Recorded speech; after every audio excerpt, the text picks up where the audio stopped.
Tip number 5. Huwag mag-invest sa negosyong wala kang alam. Sa ngayon, nakikita mo siguro ang iyong mga kaibigan na kumikita na ng pera sa mga investment o negosyo na kanilang pinasukan.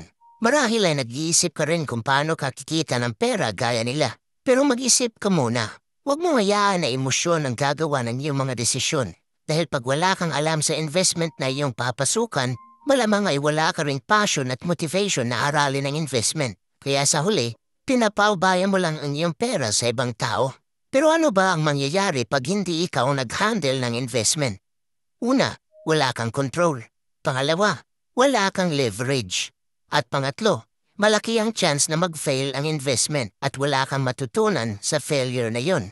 Gaya na lang ng mga nababalitaan natin na mayroong mga na-scam sa isang investment dahil binibigyan sila ng promise na mayroong 40% return ang kanilang pera pagkatapos ng isang buwan na kung saan nakakaduda o sobrang dali lang. Pero paglipas ng isang buwan, walang bumabalik na pera kahit 100. Kung mag-i-invest ka, isipin mo yung investment na willing ka na matuto. O di kaya yung klase ng investment na mapapalawak mo pa ang iyong kaalaman tungkol sa isang bagay. Yun ang klase ng investment na wala kang lugi.